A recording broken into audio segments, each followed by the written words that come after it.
Rossiyani musulmonlar diniy boshqarmasi rahbari migrant bolalar haqida gapirib chiqdi. Moskva shahrida kuryer yigit bilan shu yerlik fuqaro o'rtasida mojaro kelib chiqdi. Yo'l inspektoriga pora bermoqchi bo'lgan migrant qo'lga olindi. Video so'ngida Rossiyada qaysi soha vakillari oyliklari oshayotganligi haqida batafsil. Salom do'stlar, bugun 28-sentyabr. Migrantlar hayotida sodir bo'lgan real voqealar va migrantlarga oid yangiliklarni har doimgidek hozir birma-bir aytib o'taman. Rossiyaning musulmonlar diniy boshqarmasi rahbari Ravil Gaynutdin muhojirlik bolalar haqida qayg'urib gapirdi va ota-onalarga saboq bo'lish uchun berilgan jazo deb atadi va kelajakda yaxshi qo'shnichilik rishtalari bo'lmasligiga chaqirdi. Tabiiyki, o'zbek millatiga mansub yosh bolalar yoki boshqa millat vakillari bu rus tilini, ayniqsa yosh bolalar mukammal bilishmaydi, bu imtihonlardan katta ehtimol bilan o'tisha olmaydi. Moskva shahrida elektr velosiped haydab ketayotgan muhojir bilan shu yerlik fuqaro o'rtasida mojaro kelib chiqdi.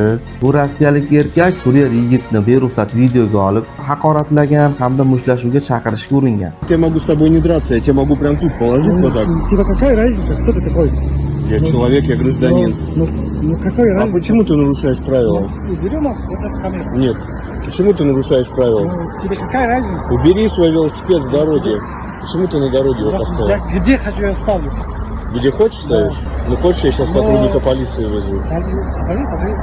Хочешь, да? Да, позови. Ну хорошо, давай будем стоять с тобой. От меня отошел, а то я тебя сейчас нокаутирую, блядь, понял? Придурок. Shu mezbonni Отошел от меня. ozgina xato kamchiligini ko'rib qolib, ularni izza qilmoqchi bo'lgan, videoga tortib, mana shunday provokatsion harakatlarni qiladigan holatga tushib qoladigan bo'lsangiz, yana qaytaraman, o'zingizni xotirjam tuting. Vaziyat siz o'ylagandan boshqa tomonga aylanib ketishi mumkin. Yo'l inspektoriga pora bermoqchi bo'lgan migrant qo'lga olindi va sudlandi. Я вас предупреждал об уголовной ответственности. Задачу взятки за склонение меня к коррупционным действиям. Что у вас? Это что такое? Это дача взятки? А? Я же вас предупреждал, по-моему. Об уголовной ответственности. Склонение меня, дача взятки должностному лицу подразумевает уголовную ответственность.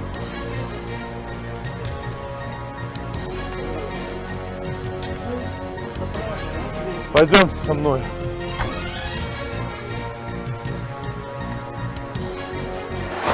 Do'stlar, shuning uchun men har doim aytaman, politsiya xodimi sizga pul talab qilgan taqdirda ham ogoh bo'lishingiz kerak. Ha, albatta, hammamiz ham muhojirmiz. Bu yerda ba'zi bir holatlarda bizni qo'ygan xatoyimizga ko'z yumilishini istaymiz. Oqibatda mana shu politsiya xodimiga xursandchilikdan ham ulasha olmaymiz, eplab qo'pol qilib aytganda pulni ham bera olmaymiz. Do'stlar, joylarda bo'lishi mumkin, politsiya xodimi qilgan qilmishingiz uchun ko'z yumishi, lekin ehtiyot bo'lishingiz kerak. Politsiya xodimi qaytadan qayta takrorlayaptimi? Baland ovozda bo'lsin, balkim siz ahamiyat bermaydigan past ovozda bo'lishi mumkin. Nima bo'lganda ham ogoh bo'lishingiz kerak. Sizni maxsus video tasmaga yozib olib, kelajakda javobgar qilib qo'yilishi mumkin. Rossiyada so'nggi paytlarda qaysi soha vakillari oyliklari shiddatli bilan oshib borayotgani aniqlandi.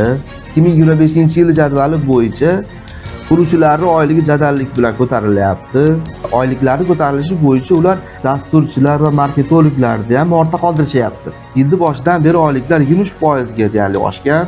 Ya'ni bu o'rtacha 117 ming rubl. Ishchi kasblarda esa bu ko'rsatkich 11%, ya'ni o'rtacha 100 ming, 105 ming rubl atrofida. Do'stlar, nima deb o'ylaysizlar? Shu kunlar kelishini kutganmizlar. Mana shu marketologlardan yoki bir ayrim IT mutaxassislardan ham qurilish ishlayotgan migrantlar oylik ko'tarilib ketishini. Nima bo'lganda ham Rossiyada qurilishga bir talab katta. Yaqin vaqtda bu ko'rsatkich undan ham yuqori ko'tariladi. Chunki bu talab qaysi sohada ko'p bo'lsa, so'rov ko'p bo'lgani sari bu yerda qurilishda ishchi kuchiga talab ko'payaveradi. Shuning uchun nimadir o'ylab topish kerak. O'zi aslida sentyabr oyida norasmiy bo'lsa-da amnistiya e'lon qilinar edi. Mana shu migrantlarning ko'p qismi afv qilinardi. Ma'lumotlar bazasidan o'chirilardi va migrantlarni avval taqiqqa ega bo'lgan fuqarolarning o'sha taqiqlari bekor qilib tashlanardi. Bir kuzatilmadi, o'tgan yil ham shunga o'xshash va undan avvalgi va undan oldingi yillarda mana shu norasmiy bo'lsa-da ommaviy migrantlarni zapretlarni bekor qilish holatlari kuzatilgan edi. Ya'ni kutamiz, ko'ramiz bu muammolarni kelajakda bartaraf qilish maqsadida yaqin vaqtda mana shu norasmiy bo'lsa-da amnistiya chiqishi va shu migrantlarga nohaqda qo'yilgan taqiqlar yoki o'zlari ishtirokchisiz qo'yilgan taqiqlar bekor bo'lishi mumkin. Do'stlar, sizlarga tayyorlagan yangiliklarim shulardan iborat edi. O'ylayman, sizlarga kerakli va manfaatli bo'ldi. O'zlaringizni ehtiyot qilinglar do'stlar. Keyingi videolarda ko'rishguncha xayr, salomat bo'ling.